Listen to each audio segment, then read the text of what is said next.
जी हो जाता है, सब जी हजूरी करने लगते हैं। तो फिर माँ पत्नी स्वामी के रूप में आ जाती है। स्वामी माने रक्षा करना।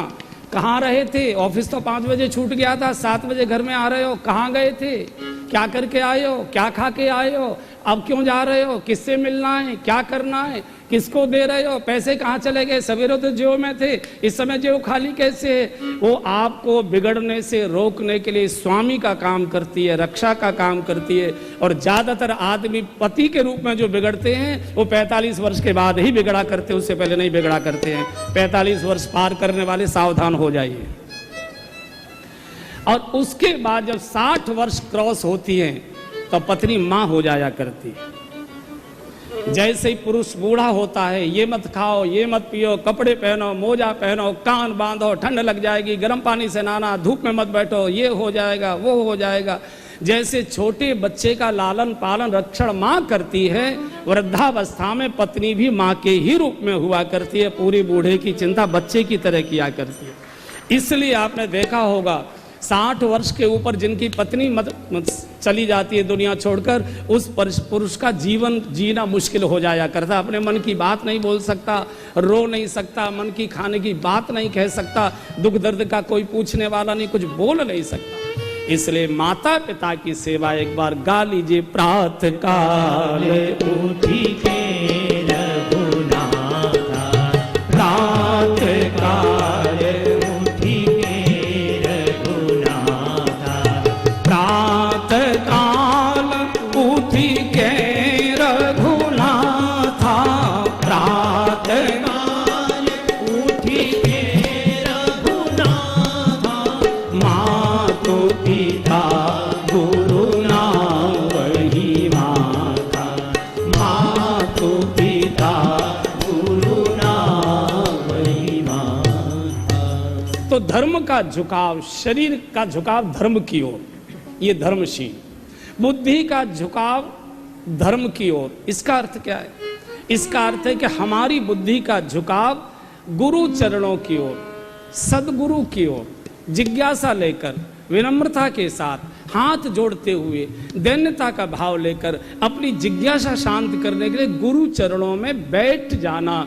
उपनिषद के गुरुओं के चरणों में शिष्य बैठा करते थे। अथातो ब्रह्म जिज्ञासा, जिज्ञासा के लिए हम गुरुओं की परीक्षा लेने बैठते हैं, हम उनको परास्त करने के लिए बैठते हैं, हम उनकी योग्यता को तौलने के लिए अहंकार लेकर जाते हैं। सबसे बड़ी साधना है गुरु चरणों में वास करना। इसलिए इसको शब्द दिया गया उपवास। उपवास का अर्थ निराहार नहीं है। उपवास में भी व्यक्ति निराहार रहता है, लेकिन मैं उसे नहीं मानता। जिस दिन व्यक्ति व्रत करता है उस दिन दिन भर भोजन करता है, दिन भर उसे चाट के ठेले याद आते हैं। इससे तो अच्छा यार 2 रोटी खा ले। दिन भर उसी में मन घूमा रहता है, दिन भर ढोकले याद आते रहते हैं, दिन भर यही ईजा पीजा भेजा यही याद आता रहता है। तो उपवास का अर्थ है गुरु चरणों में वास करना। तो गुरु चरणों में वास करने के 2 अर्थ। एक तो अर्थ है थोड़ी देर के लिए गुरु चरणों में जाकर बैठ जाना, लेकिन इसका यह अर्थ नहीं कि हमेशा गुरु चरणों के पास ही बैठे रहना, उनको भी कुछ करने दोगे कि नहीं करने दोगे। तो गुरु चरणों का वास ये कि गुरु के चरणों में बस जाना, माने उनकी बास, हमारे ब्रज में बास कहते गंध को, बड़ी बास आ रही है, बड़ी बास आ रही है। गुरुदेव की जो सुगंध है हमारे मन में वो बस गई है। अब गुरु के चरणों में हमारा मन बस गया है। शरीर से कोसों दूर होंगे, लेकिन गुरु की आज्ञाओं में जीना, गुरु की उपदेशों में जीना, गुरु की संवेदनाओं में जीना, गुरु की इच्छाओं में जीना, गुरु की प्रसन्नताओं में जीना, गुरु के आदेशों में जीना, जिस आचरण और व्यवहार से गुरु प्रसन्न होते हो उस आचरण और व्यवहार में जीना। फिर गुरु से मीलों दूर हो तो भी गुरु में ही वास रहेगा और गुरु के चरणों में ही आपका निवास रहेगा। और अगर शरीर से गुरु जी छोड़कर चले गए हैं दुनिया, तो भी गुरु के चरणों में ही वास रहेगा। अगर उनकी इच्छाओं में जी रहे हो, उनकी प्रसन्नताओं में जी रहे हो। गुरु के साथ रहने की जरूरत नहीं है। साथ रहने वाले तो गुरु जी से बहुत दूर हो जाते हैं, उनके झगड़े रहते हैं, कमियां याद आती है, उनसे तू मैं भी हो जाती है। इसलिए गुरु के पास हो जाना माने शारीरिक नहीं, मानसिक। और गुरु कभी मरते नहीं हैं बंधुओं और बहनों।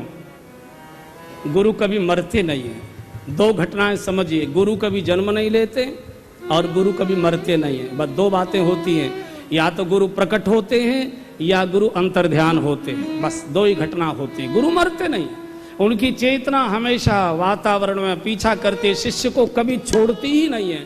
शिष्य नालायक हो सकता है लेकिन गुरु की गरिमा कभी नहीं गिरा करती है।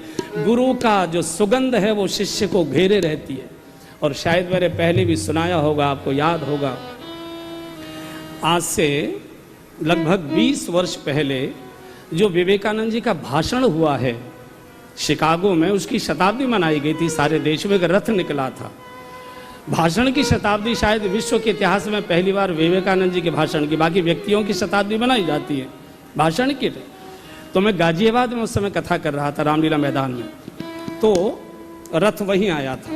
उसी दिन दिल्ली के पंजाब केसरी में एक संस्मरण छपा था, वो नीले रंग का पेज होता है पंजाब केसरी का, उसके ऊपर शिकागो के एक फोटोग्राफर का एक संदेश था, एक वो था अनुभव, क्या कहेंगे उसको, याददाश्त जिसको कहते हैं, संस्मरण। उसका एक संस्मरण था। उसने लिखा कि उस दिन मैं धर्म सभा का फोटोग्राफी करने के लिए था, सबके मैंने फोटो खींचे और फोटो खींचकर सबको देने गया। मैंने स्वामी जी का भी फोटो खींचा और मैं जब स्वामी जी को फोटो देने गया तो मैंने कहा कि स्वामी जी आज मैंने सबके फोटो खींचे, आपका भी खींचा है, लेकिन आपके पीछे एक बूढ़े दाढ़ी वाले सज्जन खड़े थे। फोटो तो मैंने उनका भी खींचा लेकिन मंच से पता नहीं कहाँ चले गए वो।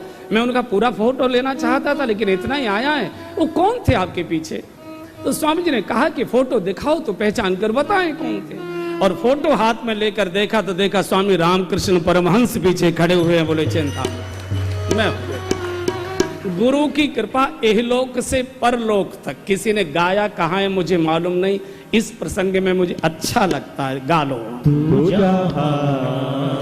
जहाँ चलेगा मेरा साया साथ होगा, तू जहाँ चलेगा मेरा साया साथ होगा, तू जहाँ और ये शरीर रहे न रहे,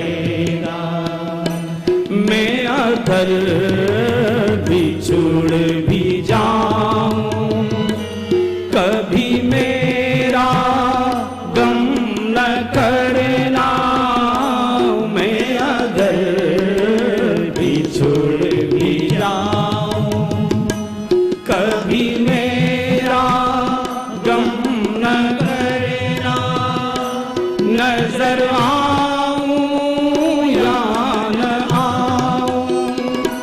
नजर आऊं या न आऊं, कभी आँख नम न करना। तू जो मुड़ के देख लेगा, अगर तू मुड़ के देखेगा तो गुरु ही खड़ा दिखाई देगा तेरे लेगा। मेरा साया साथ होगा, तू जो मुड़ के देख लेगा। मेरा साया